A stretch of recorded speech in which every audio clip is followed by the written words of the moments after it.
technical issues during the broadcast, please call the Oregon Studio hotline at 336-831-0864. Station's your final time cue will be with 15 seconds until airtime. Mark, 15 seconds until airtime.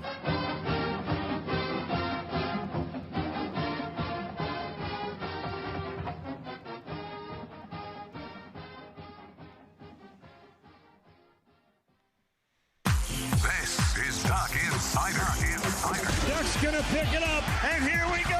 Got him deep. He's open. He's got it. And he's gone. How about that? Oregon repeats as the Pac-12 champion. Duarte pulls up, 3-ball. Bang!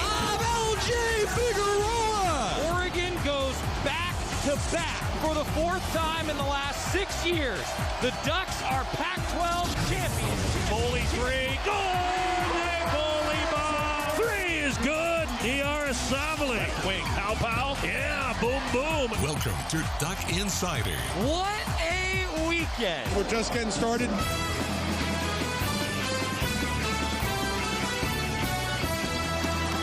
This is Duck Insider on the Oregon Sports Network from Learfield IMG College. Presented by On Point Community Credit Union. Better banking, local solutions. Live from the Country Financial Studio, here's Joey Mack. It's good to be back. It's the first time in a long time that I hadn't been sitting here hosting the show. In fact, God, I should have looked this up. I don't remember the last time we had somebody, not me, do the show. It has to have been over a year. When was the last time that it had to have been March of 2020? It would have been maybe Terry Johns. Yeah, it was. That's right. Terry was sitting here last March talking about how there would not be fans allowed in the Pac-12 tournament, and then everything shut down. That was also the last time I was on a plane prior to this past weekend. Traveled with Oregon baseball. My thanks to Alex Stimson for filling in. Thought he did a great job. It was fun to join him from the road, and Oregon baseball got it done. They got a sweep in Ogden, Utah against the Utes. Congratulations to the Ducks. But, man, a lot of things to celebrate. We're going to have a lot of fun on the show today. We're also going to rake some people across the coals on the show today, I think is a fair description. And you all, I hope, will join us in doing that as well. Take your Facebook comments and questions. How'd everybody feel about the softball selection? How'd everybody feel about the bracket? How's everyone vibing out there on the bracket? Also, 14 straight Pac-12 championships. Congratulations to the men of Oregon for track and field. 14 straight championships. I mean, I don't care if it's Pop Warner Pee Wee football. I don't care if it's building Legos when you're 3 years old. If you win 14 straight somethings, you're doing something right. Man, 14 straight for the men of Oregon. I thought that was a great tweet. Josh Phillips, who we've had on the show, assistant AD for creative services, social media guru, graphics, all the things that you see that look cool basically on the Go Ducks account. Josh sent out a great tweet that just made me laugh. And it was all about Oregon winning the 14th straight track and field championship. And the copy of the tweet just said, Twitter didn't exist the last time these guys lost a conference championship. I mean, what? Like, 14 straight. So congratulations to the men of Oregon. We're going to start there, and then we're going to go through the softball reaction from Coach Lombardi. We're also going to hear from Haley Cruz as the Ducks are headed to Texas. That's right. They will play against their former head coach in Mike White. It's almost like maybe people knew that could be a potential storyline, because I think the Ducks were better than the 21st overall seed, considering that they had a great resume. Anyway, we'll get there. Yeah, we'll get there. Also, Pac-12 honors for softball. 6 Ducks recognized on the all-conference teams announced yesterday. We have that for you. And we'll do a full breakdown of Oregon baseball, because it was an absolute demolition. I mean, it was a demolition derby for the Ducks in Ogden, particularly when they had a season-high 23 hits on Saturday. So Oregon baseball is looking really good in their projections for postseason right now. We'll talk about that. Going to hear from Mark Wazikowski. And some congratulations, I do want to mention before we get into some of the nitty-gritty details of all these things we've been opening the show with. Men's golf is competing in the regional today. Follow along Oregon Men's Golf social media. Good luck to Casey Martin's squad. They're up in the state of Washington. 3 days of regional action and hoping that they finish strong to make it into the NCAA championships that are in a couple weeks. Oregon Women's Golf is traveling on Wednesday to the NCAA championships after they weren't able to play in Baton Rouge due to bad weather, but the Ducks were the number 4 overall seed, so the NCAA had them advance. Really excited Josh Clark said, I'm so excited to get to watch Aaron Wise this week in South Carolina in the PGA Championships. Yeah! Pro Ducks! Josh, that's a great pull. Great pull. Thanks for the comment, man. That's awesome. Aaron Wise, that is one of my favorite memories I have in my time working with Oregon. Was 5 years ago, Eugene Country Club. Ducks won it all. Yeah, Ducks won it all. Aaron Wise was a big reason why. And you know what's amazing, and this is where I think it's so cool, that story maybe is even cooler in some ways to the detriment of Aaron Wise. Aaron Wise actually lost his match for the Ducks. He was the individual national champion, right? But he lost his match during the team match play against Texas. And then it was Sulman Raza, the Eugene native, who sinks the putt, and everybody goes crazy. It's one of my favorite memories. It's one of my favorite memories watching Oregon men's golf win a national championship. This is a young team. This is a really young team. So follow along for Oregon men's golf. They're going to have a lot of fun in the regionals. And congratulations are in order for Tahina Paopao. After 3 days of trials that featured 27 athletes, Oregon point guard Tahina Paopao is one of 9 players to secure a roster spot for the 2021 USA Basketball Women's U19 World Cup team. Congrats to Tahina, and man, it was great to see her back out there on the floor. Congratulations to Tahina Paopao. Hey, before we talk more details on track and field, and I want to just kind of relive some of the greatness, we have a huge announcement for you coming on Duck Insider. So tomorrow we've got Eric Rodell, Deputy Athletic Director, going to join us. Also Missy Lombardi, Head Coach Oregon Softball, will join us live on the program. Wednesday is normally sort of a what else is going on day. You know, it's not a recapping the weekend day like a Monday. It's not our Athletic Director Tuesday brought to you by Pepsi on Tuesday, and we always talk with Coach Lombardi on Tuesdays for Oregon Softball. Wednesday always is kind of an ever-changing day this time of year. Well, we've got a new Hall of Fame class at the University of Oregon Athletic Department. We're going to announce the Hall of Fame inductees live on Duck Insider at 1 o'clock on Wednesday afternoon. If you are watching the show live on Facebook, we have an awesome show planned going through the latest inductees in the University of Oregon Hall of Fame. And I'm really excited. You know, the timing just worked out this year that we were able to do something like this, and we're going to do it live on the show. We're going to make the announcement of all of the inductees. We're going to have video, photos for those of you who are watching the show, and then those of you who are listening on an Oregon Sports Network affiliate radio station. Maybe you're listening live on the Go Ducks app, on TuneIn, wherever you catch the show, on the Oregon Sports Network podcast maybe. You're going to be able to hear some just awesome stories about the tremendous accomplishments. And I truly mean this. We are getting into the time of year. I don't know how the Hall of Fame committee does it. I mean, there are athletes and teams and coaches that are becoming eligible, and it is truly impossible to try to narrow it down because they're all so deserving to get into the Athletics Hall of Fame. I know a lot of the people personally that are on that selection committee. In fact, I think I might know actually all of them by now. But, man, we're really excited about that on Wednesday, so I'm really excited to have that for you on Wednesday. All right, the men of Oregon, 14th straight Pac-12 title. 14 straight. I can't get over 14 straight. I'm 28 years old, so for half of my life, the Ducks have been the Pac-12 champs in consecutive years. Doesn't that put it in context for you? Half of my life, Oregon has consecutively been the Pac-12 champion in men's track and field. And to be honest with you, this was really an example, I thought, of depth.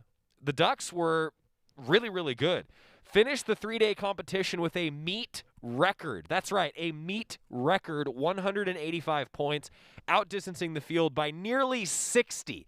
So those of you who aren't maybe as up on the track and field scoring, and I am far and away not an expert, but 60 points is kind of unprecedented in a track and field contest, especially at the conference level. The UO women won 2 titles on Sunday, 5 for the weekend, racked up 151 points as the overall meet runner-up. Now, you know that the men are excited for 14 straight. The women, as Robert Johnson said, he was actually more proud maybe of their performance. That's not to downplay the men at all, because he said, quote, 185 points is a big number at a conference meet, and what it shows is that we're a complete team. Absolutely. Robert Johnson continued to say, the head coach for the Ducks, we do a good job of scoring in a multitude of events. I'm super proud to see their work pay off and also excited to see them be able to continue the conference legacy of this program. He continued, though, to say, I'm even more proud of the women because they turned this into a meet. Coming into this meet, they probably weren't within 50 points, so to make it an 11-point meet is really outstanding on their part. I love their heart, and I love their ability to compete when it matters. That's cool, man. That's really, really cool.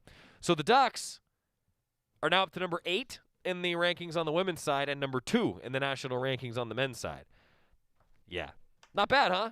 Not too bad. Continuing, though, with some of the details on this. So the Pac-12 champions are, quote, Cole Hawker, 5,000 meters.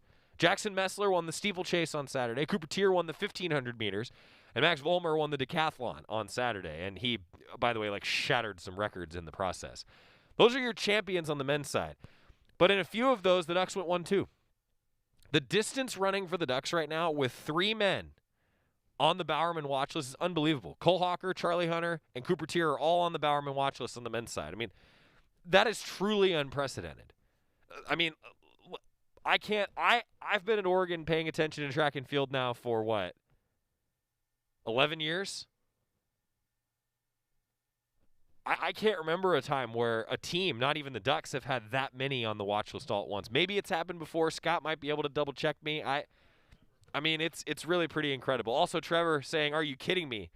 Softball to Texas."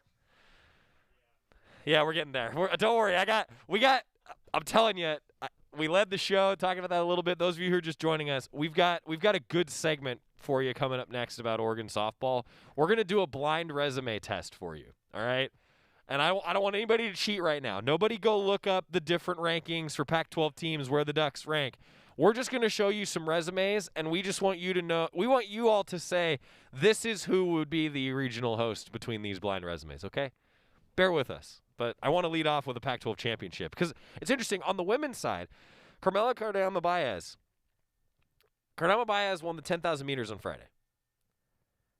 Well, the women actually won more individual championships than the men did. That just shows the depth of this men's team for track and field. Alyssa Hickey won the long jump. Anita Konicek won the steeplechase. So the Ducks actually doubled steeplechase for the men and the women.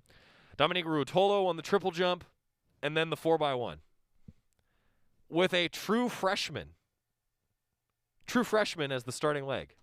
And the Ducks won the 4x100. It was really a show of depth, I think, for really the men. So here's why I say that. The men of Oregon scored double-digit points in 10 different events with 15 or more points in the 100-meter, 200-meter, 800-meter, 1,500-meter, 5,000-meter, and the 3,000-meter steeplechase. The Ducks surpassed the previous team best score of 180 set by USC in, what year was it, Scott? Guess. When was the previous meet record for points set? 85. Pretty close, actually. 1976. That's a record. Oregon broke the record that has stood since 1976 for total points scored in the Pac-12 championship meet on the men's side. The program, Oregon, had a prior high of 175 from the 2017 Pac-12 meet in Eugene, which, by the way, the Pac-12 championship needs to be at Hayward Field every year. I get it. Oregon fans, we all know that it's the best track and field fan base in the country, in the world maybe, probably. It's not just that it's the theater of track and field and it's the best facility in the world and it's not close. To me, it's the educated track fans that are in Track Town, USA. I get it. I've got green and yellow lenses. I know it. But Hayward Field should be the permanent host for almost anything track and field, and it should not even be up for debate. Just my opinion. I think that every Oregon fan probably agrees with me. I think that there are a lot of Pac-12 and NCAA track and field fans that agree with me. I'll get off my soapbox now. Cooper Tier became a 2-time conference champion with his victory in the 1,500 meters. He led a 1:45 finish for the Ducks. Not bad, huh? And in the second race of the day, Cole Hawker, along with Cooper Tier, were back-to-back on the track for a 1-2 finish in the 5,000 meters. Just a couple examples there of how deep the Oregon track and field team is on both the men's and the women's side. So now you turn your attention toward the NCAA West prelims. That's going to take place May 26th through 29th in College Station, Texas. I still don't understand why the West is in college or is in Texas, but whatever. The top 48 individuals in each event and the top 24 relays from the region will compete for 12 spots at the Ncaa Championships that will run June 9th through 12th. Now, of course, the national meet returns to Eugene at Hayward Field for the first time since 2018, the newly renovated Hayward Field, which is truly a theater of track and field. Good stuff all the way around from the Ducks. Sweep for Oregon baseball. Oregon softball's got a postseason destination. Track and field champions. We got men's golf rolling. We got Tahina Pow on Team USA. It's a good day to be a Duck, and we got a lot more to talk about. All right, when we come back, I wanted to lead with the good news of the track and field squad. Now, there's good news for Oregon softball. Ducks are headed to the postseason. I'm going to take off my Oregon cap here for just a second, and we're going to go through some nitty-gritty reports, and I think that you all will want to be here for what we're going to call our blind resume test. Stick with us. It's Duck Insider presented by On Point Community Credit Union. Talking softball, and we'll get to some of your questions, and I want to hear from you after this on the Oregon Sports Network from Learfield IMG College. From the weight room to the classroom, on the field and off it, On Point proudly supports University of Oregon athletics because student athletes do so much more than bring us pride on game day. They bring our entire community together in Eugene and all across Oregon. So whether you're watching the game in the stadium, at home, or at your favorite local business, their success makes all of us stronger. On Point Community Credit Union. Join in. OnPointCU.com. Federally insured by NCUA. Equal housing opportunity. On March 5th, 2021, we lost a larger-than-life member of the Oregon Ducks family. Chris Bjork passed away surrounded by his wife Allison and their 3 sons, Anders, Henry, and Jordy. After spending more than 26 years working with the University of Oregon, we are proud to establish the Chris Bjork Scholarship Fund in his honor. Go to goducks.com/Bjork Scholarship. That's goducks.com/Bjork Scholarship to make a contribution and help us remember a great Duck. Your daily dose of Oregon athletics. This is Duck Insider from Learfield IMG College. Adopt US Kids presents What to Expect When You're Expecting a Teenager. Learning the lingo. Jelly. Jelly adjective. Jelly is a shorter, better way to say jealous. As in, Chloe, I am like so jelly of your unicorn phone case. You don't have to speak teen to be a perfect parent. Thousands of teens in foster care will love you just the same. Visit adoptuskids.org, brought to you by the U.S. Department of Health and Human Services, Adopt U.S. Kids, and the Ad Council. I'm little teapot, short and stout.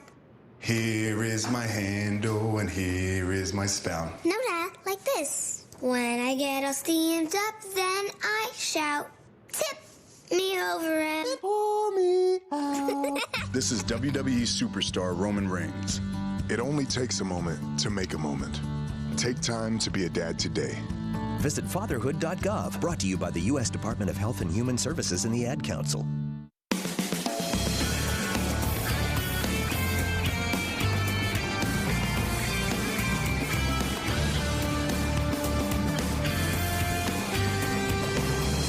All right, we're back on Duck Insider, presented by On Point Community Credit Union. I'm Joey Mack here with you. Today's show brought to you by Shadow Hills Country Club, your family resort just minutes from home, and call for a tour today. Jack, this is cool. He said, Prefontaine Pride, 1975 will always highlight Duck tradition. Jack, I think Jack I can call a long time, and it's like the joke is always long time, first time. Jack's just long time. I always appreciate him. Class of 1975 here at the University of Oregon, and he's actually helped us out with some of the historic context questions that I frankly just don't know the answer to without doing research. And I mean, in the almighty words of a good friend of mine, who does research? I actually do quite a bit of that, but and now you're about to find out just how much research Scott and I did today and last night. Okay, I am going to admit something to everybody that I don't like to admit because nobody likes to admit this. I was wrong. I was straight up wrong.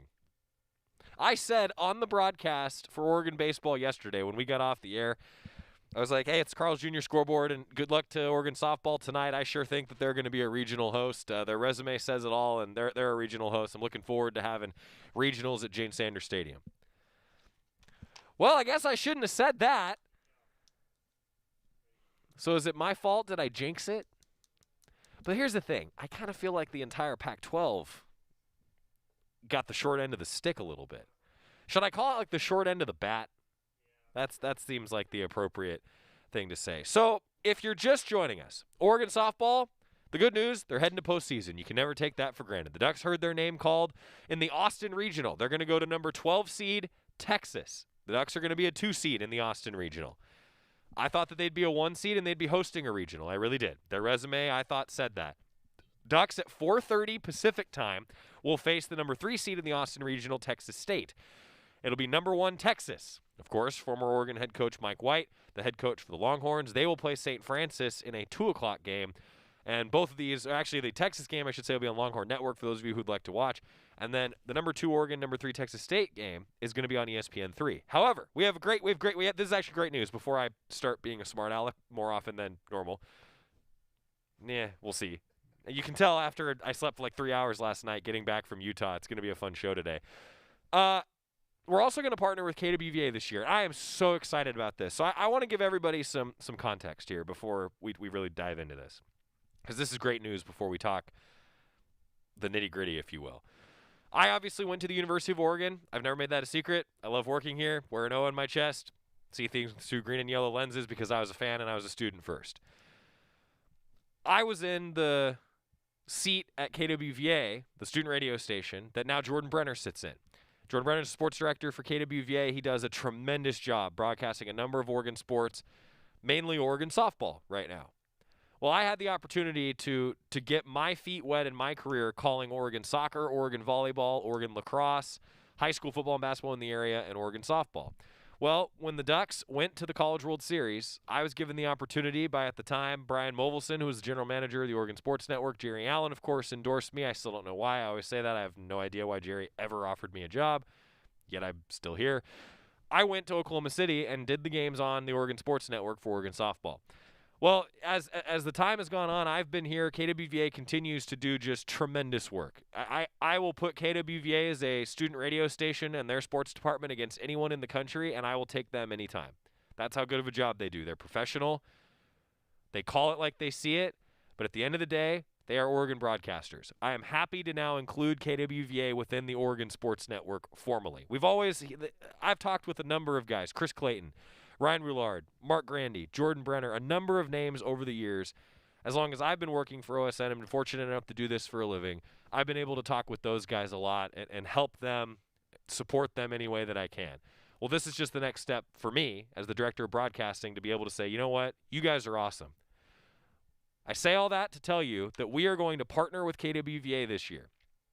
Jordan Brenner and his crew from KWVA will be doing all the broadcasts for the Oregon softball postseason run, and we will simulcast them on the Oregon Sports Network. What that means for those of you who are used to tuning in and hearing their voices on the live stream when there's no TV, you're still going to be able to do that via KWVA 88.1 FM, the student radio station here at the University of Oregon and in Eugene. You're also going to be able to tune in via the Oregon Sports Network infrastructure, which includes the GoDucks Game Day app, GoDucks.com, GoDucks.com/live audio, and some of our other terrestrial radio stations throughout the state of Oregon that will be carrying the Oregon softball broadcast throughout the postseason. I'm so excited to essentially add KWVA to the Oregon Sports Network for Oregon softball and beyond, and I'm so excited for what they bring to the table. It's going to be a lot of fun, and here's hoping that they get a chance to call games for about another 3 weeks or so, huh? So to Jordan Brenner, we're going to have him on the show. For those of you that are not familiar with Jordan, you should be. He's a great broadcaster. He's a great guy. We're going to have him on the show later this week as he and his crew are going to be traveling out to Austin to call the games for the Austin Regional for Oregon softball on the Oregon Sports Network, and we're partnering with KWVA to do it. I'm really excited about this. I think it's great. All in. It's great for everybody. So, now, I did talk to Jordan about all this today, and let's just say he and I both raised our eyebrows when we saw the selection. So let me just go through Oregon's finish to the season, okay? So the Ducks are given the announcement that Jane Sanders Stadium is going to be one of 20 potential host sites. awesome. Feeling good. Like, Ducks got to finish strong. They do that. They go 6-4 in their last 10. They take care of business against teams they're supposed to. And they only lost to really good teams, including a Stanford team. And I know that the Ducks would like some of those games back, but that's a Stanford team that now they're in the postseason. They're playing really good softball. Well, Ducks went 4-0 in their final weekend against Cal. They took care of business on the road in Berkeley. They went to 14-10 in Pac-12 play. That actually made it so that Oregon finished in the conference standings in third place. UCLA won the conference at 19-2. Washington went 18-5. Oregon went 14-10. Then it was Arizona State going 12-9. Arizona at 12-10. Stanford went 9-12. That was the Pac-12 standings, followed by Oregon State, Cal, and Utah. So I think the Pac-12 standings are important. I think they're really important. Continuing down the list here.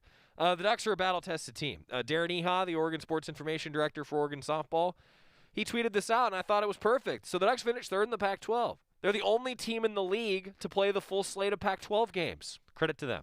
You know, they did everything that they needed to do to play a full season. They played 24 games against RPI top 50 opponents. So you'd think that they're really battle-tested because they played teams that are, if you're in the top 50 in the RPI, chances are you're probably in the field of 64 to play in a softball regional. Well, the Ducks, though, even though their resume was pretty good, are not hosting a regional. Okay, let me qualify everything that I'm about to say before we bust out some other things. I would not want to be on one of these selection committees, particularly this year. It's very easy for me to sit here in this chair, obviously seeing things through green and yellow lenses, to be like, man, what the heck? Totally know that. I wouldn't want that job. I've known people that have been on various selection committees, and especially this year with how crazy things are, how do you weight certain things and availability of rosters, all these things. I wouldn't want to do it. But 2020 hindsight, looking at it from an Oregon perspective, let's show you a pair of resumes. We're going to do what I call the blind resume test. All right, you ready? Those of you who are watching, you can see the graphic. I'm going to read it to you. So these are two teams' resumes. One of them has an RPI of 11. They went 39-11. Against top 25 teams in the RPI, though, they went just 3-10. And they played the 40th toughest schedule in the country, strength of schedule rating of 40. The other team had an RPI of 15. Went 37-15 overall and went 6-12 against teams in the RPI top 25. Strength of schedule for that team was 9. Which one do you think is the regional host between these two teams?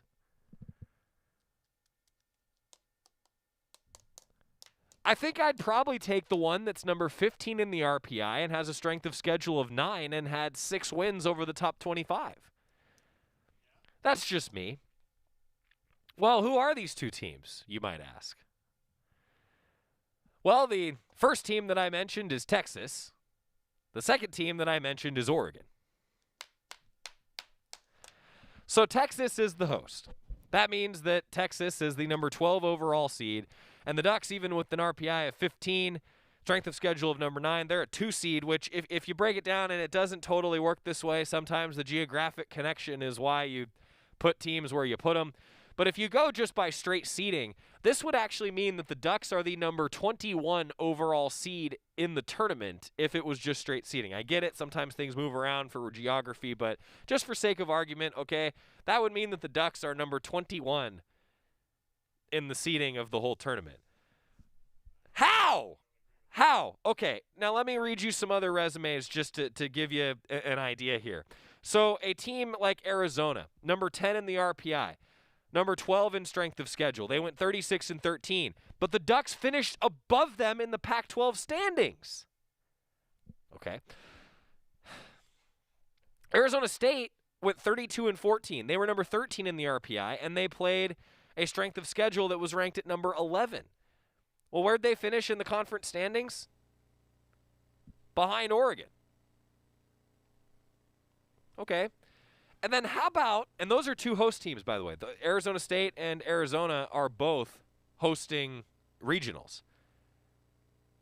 Arizona State and Arizona actually are both on the the UCLA side of the bracket. Arizona State's the 15 seed. They're going to get matched up with number 2 UCLA in the Super Regionals.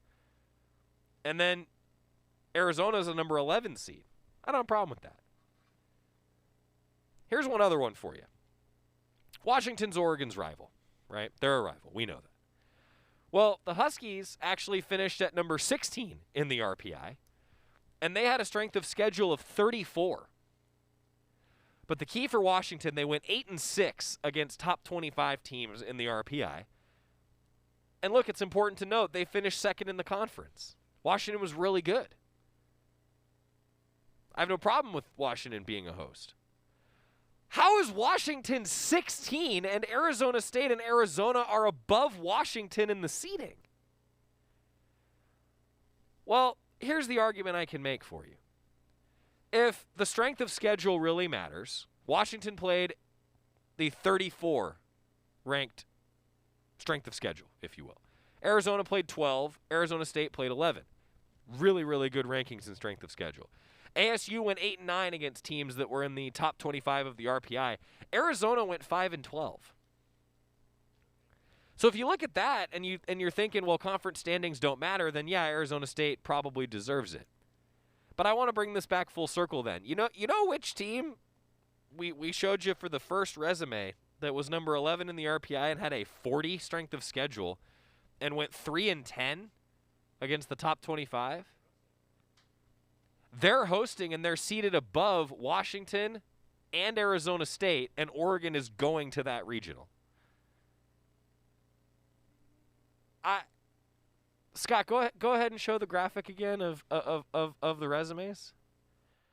So if the argument is that the strength of schedule in Washington's case hurt the Huskies and that's why they fell to number 16, because Arizona and Arizona State had really, really strong strength of schedules. Well, Oregon's strength of schedule was number 9. The Ducks had 6 wins against top 25 teams. Arizona had 5. They were the number 11 seed. Arizona State had 8. They were the number 14 seed. Or the 15 seed, I'm sorry, for Arizona State. I'm a little beside myself.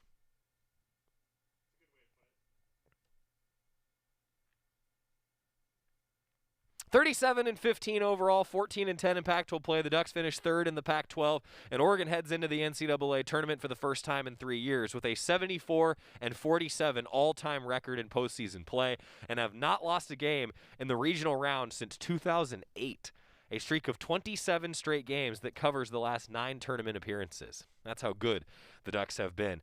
So, there you go. We're going to get a timeout. It's Duck Insider, presented by On Point Community Credit Union. We're actually going to hear from the head coach, Melissa Lombardi, and Haley Cruz when we come back on the Oregon Sports Network from Learfield IMG College. Hi, it's Jan from Toyota. Summer's finally here, and with a great deal on a new Camry, RAV4, Highlander, Tacoma, and more, you can celebrate all of your favorite summer holidays, like Cinco de Mayo, Independence Day, International Pizza Party Day. Pepperoni, please. And by pepperoni, I mean Hawaiian. Kick off summer at your Toyota dealer, where you can save big on all your favorites. This event ends June 1st. See your participating Toyota dealer today. Toyota, let's go places. From the weight room to the classroom, on the field and off it, On Point proudly supports University of Oregon athletics because student athletes do so much more than bring us pride on game day. They bring our entire community together in Eugene and all across Oregon. So whether you're watching the game in the stadium, at home, or at your favorite local business, their success makes all of us stronger. On Point Community Credit Union. Join in. OnPointCU.com. Federally insured by NCUA. Equal housing opportunity. You're listening to Duck Insider. Duck Insider on the Oregon Sports Network from Learfield IMG College. Steven. Who said that? Me, down here. Ugh, what are you, a yellow booger? I'm a banana slug, Steven. What are you doing in my room? I'm your sense of adventure. It's been a long time since we've had an adventure in the forest. Mom took me to the forest last year. I'm a slug, Steven. It took me a long time to get here. You're right. I should get out. Yeah, the forest is not that far away. Hey, Mom! Come to the forest where the more adventurous you lives. Check out discovertheforest.org for cool places nearby. Brought to you by the U.S. Forest Service and the Ad Council. It's important to buckle up your kids. I know. Sometimes car seats can be complicated. I know. And if your child's in the wrong seat and you get into a crash, I know. it could lead to a serious injury. I know. So you're 100% sure you have the right car seat for your child's age and size? I don't know. Don't think you know. Know you know. Car crashes are a leading killer of children 1 to 13. Make sure you have the right car seat. Visit safercar.gov/the-right-seat. A message from the National Highway Traffic Safety Administration and the Ad Council.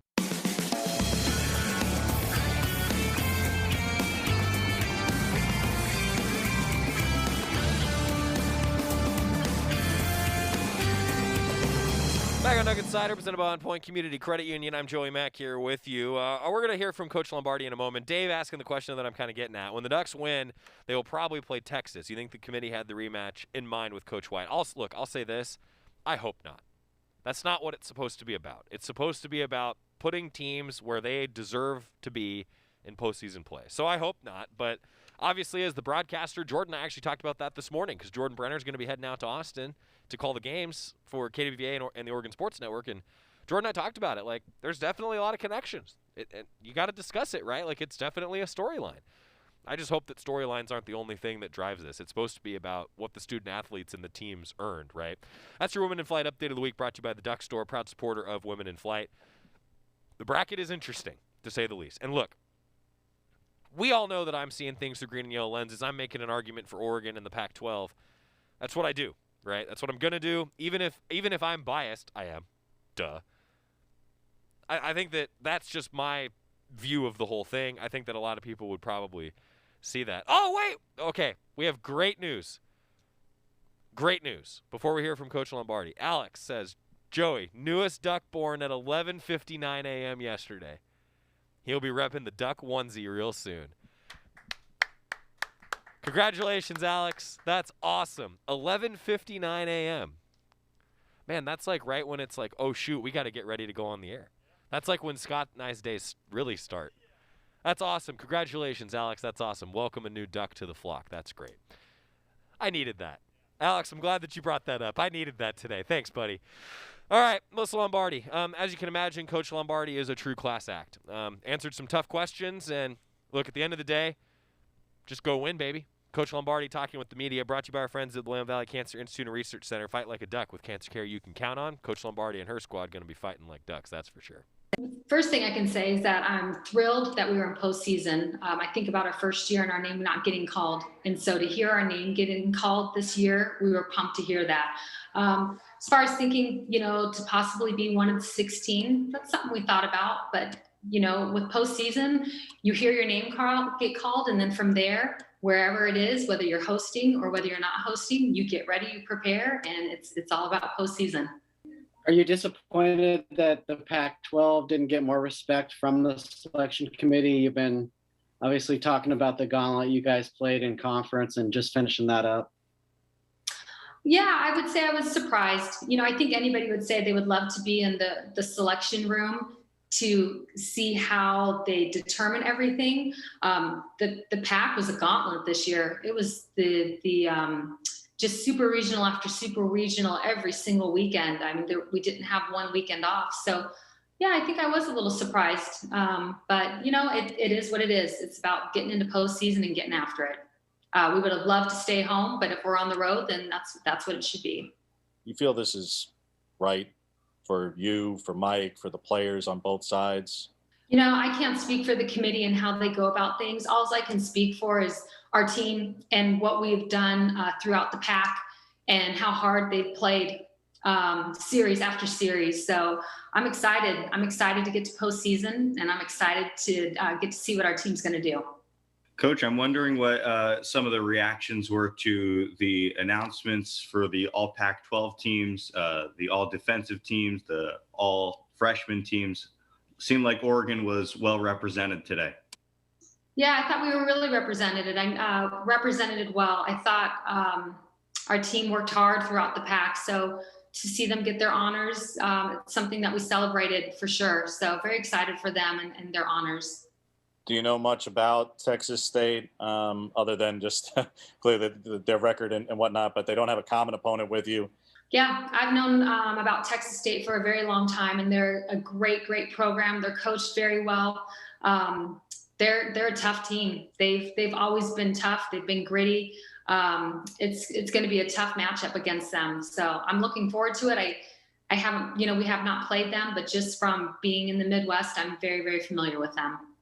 I was just saying, obviously Haley Cruz was around in 2018 and played a major role, but most of your players weren't around. If you guys do end up, playing Texas, how do you think the team will handle that storyline, if at all? Think about it.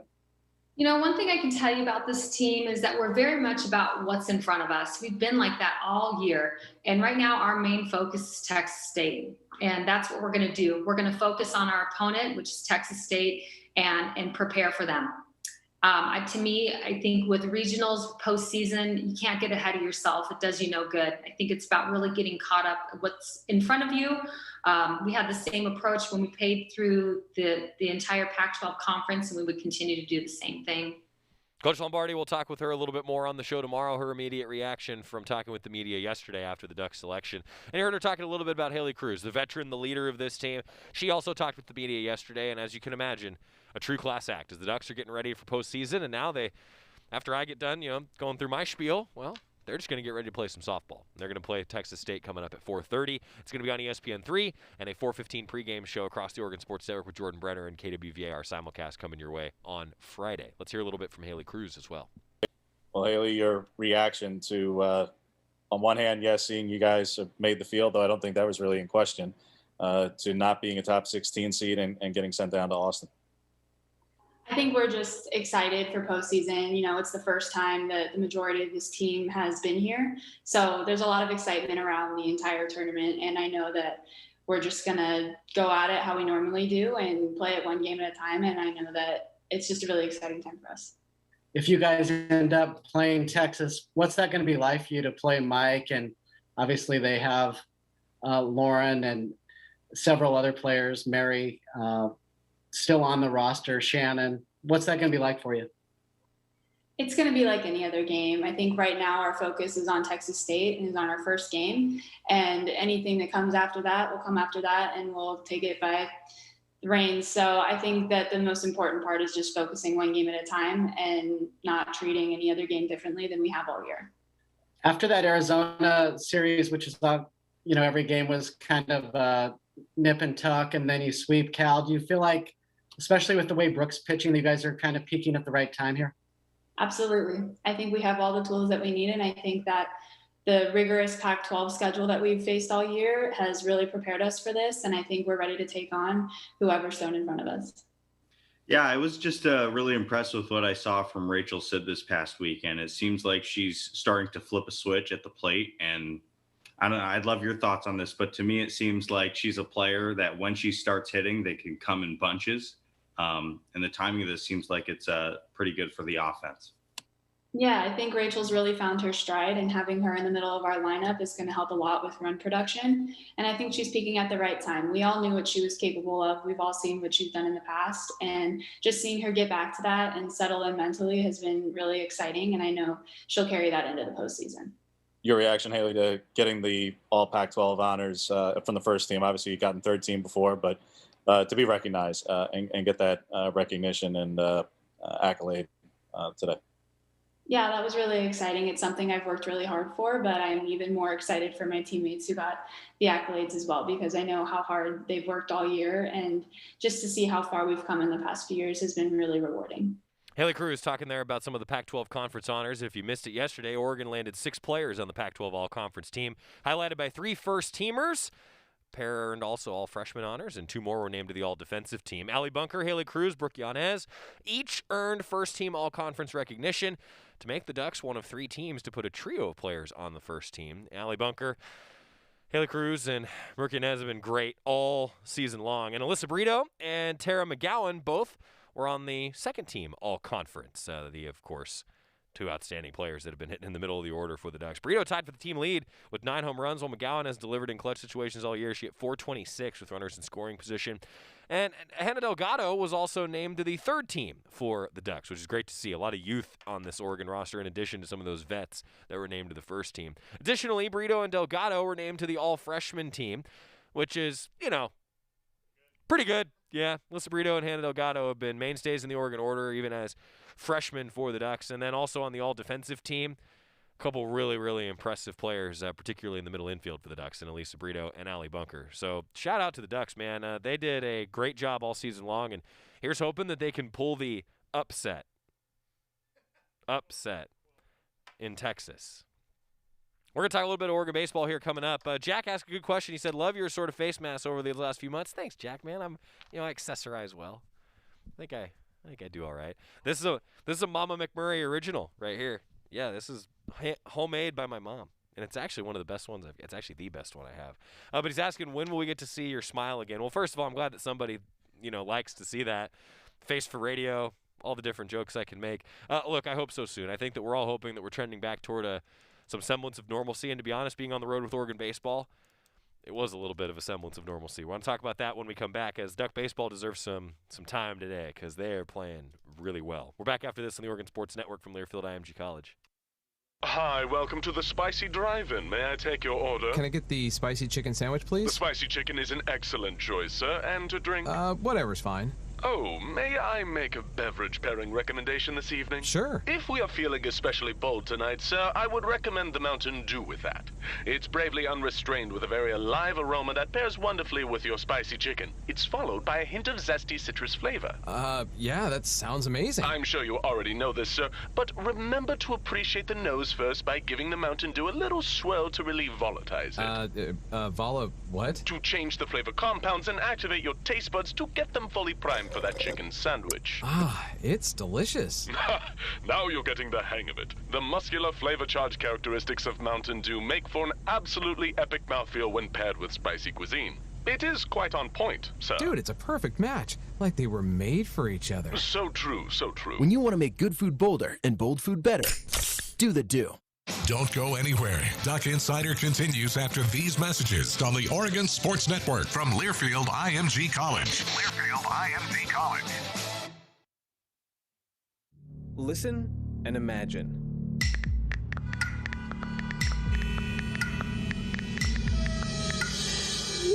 It takes 5 seconds to send a text, and for those 5 seconds, you're driving blind.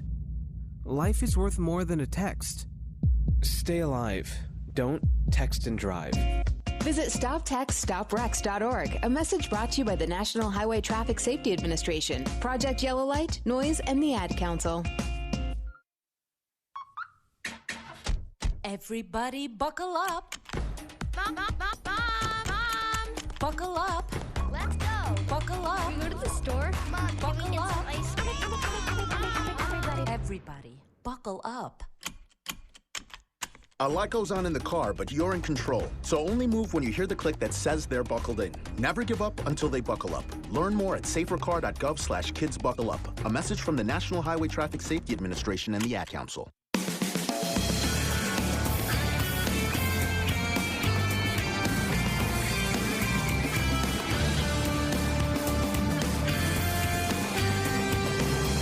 Joey Mack welcoming you back to Duck Insider, presented by On Point Community Credit Union. We're here inside the Country Financial Studio, where Duck Insider is also brought to you by North Fork Public House, northforkeugene.com. I'd go for some North Fork nachos right now. I'm hungry now. Oregon baseball was in Ogden, Utah this past weekend. First trip for me since, first road trip for me with Oregon baseball since USC and UC Riverside in May of 2019.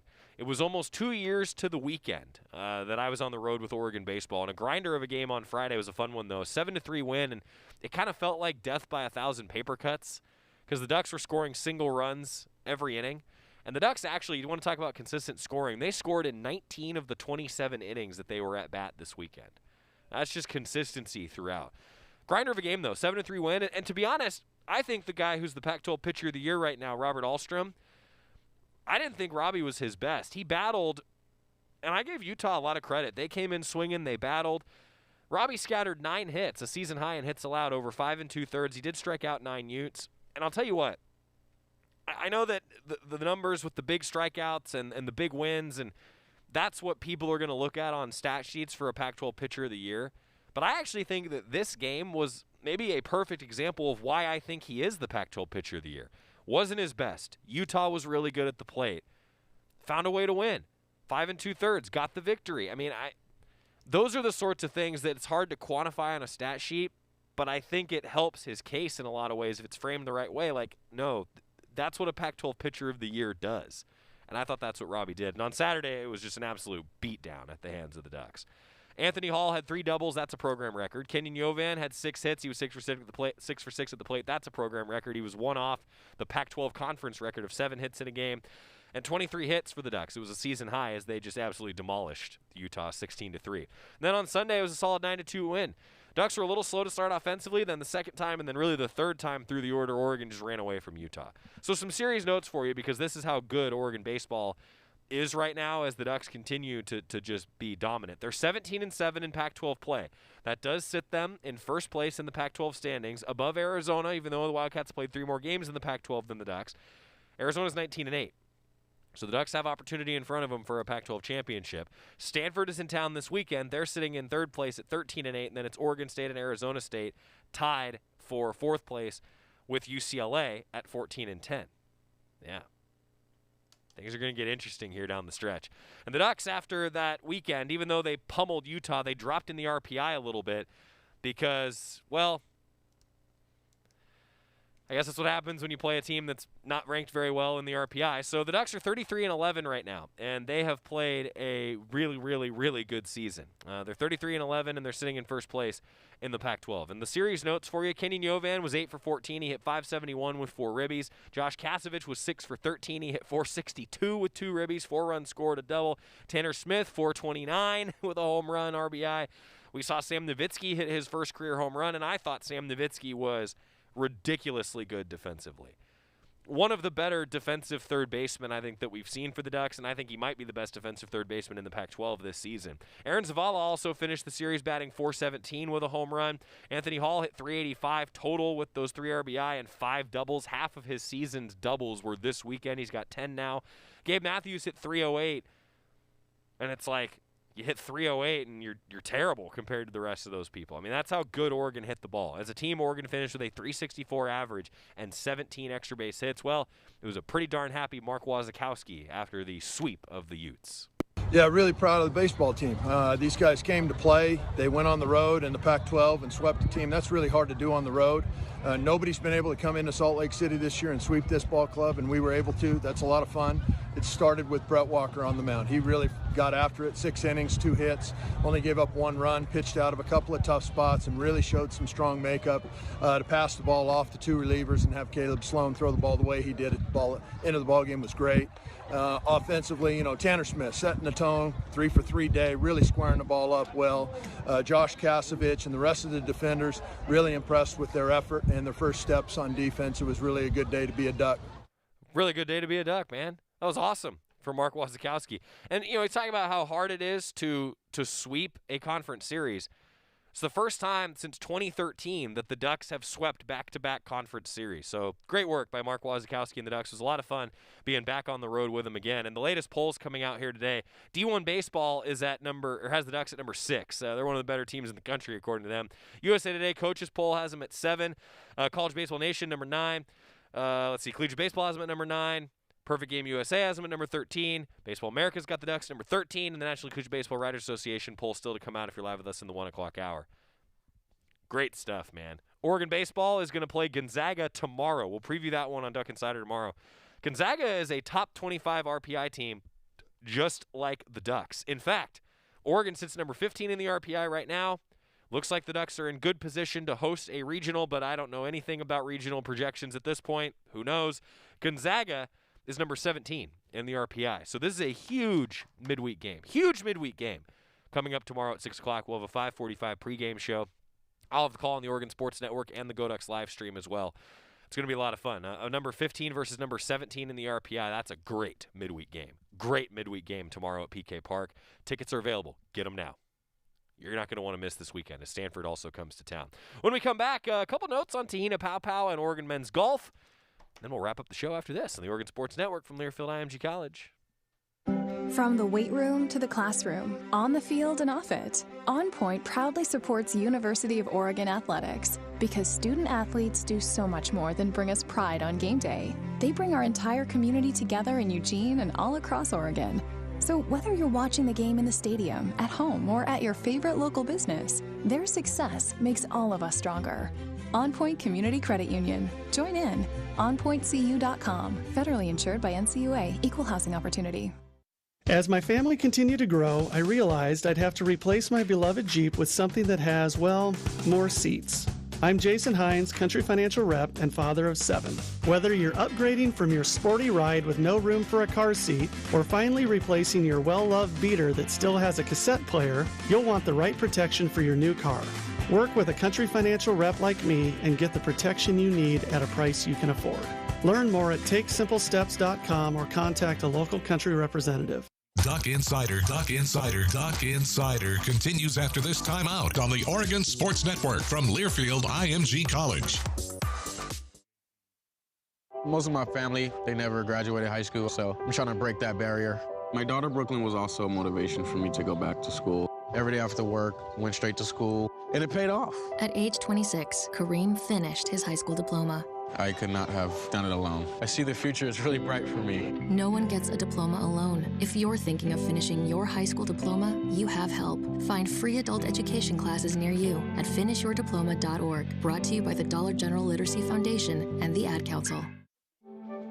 You took the first step and quit smoking, but even former smokers may still be at risk for lung cancer. That's why SaveByTheScan.org wants you to know about a new low-dose CT scan that can detect lung cancer early. It takes only 60 seconds and could save your life. You took the first step, now take the next. Visit SaveByTheScan.org for a simple quiz to see if you're eligible and talk to your doctor about screening. SaveByTheScan.org is brought to you by the American Lung Association's Lung Force Initiative and the Ad Council.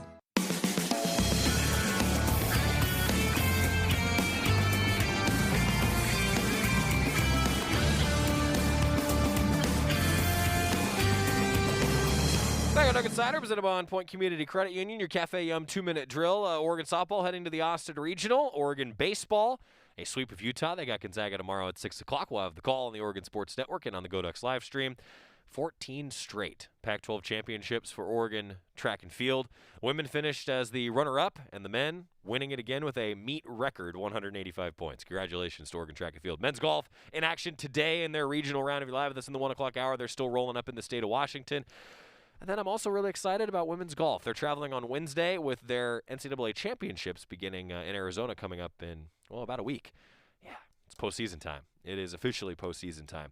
Great news for Te Hina Paopao today, or yesterday, I should say. After 3 days of trials that featured 27 athletes, Te Hina Paopao has made it. She made the roster. The women's U19 World Cup team, 5 athletes were named finalists for the other 3 roster spots on the 12-member team.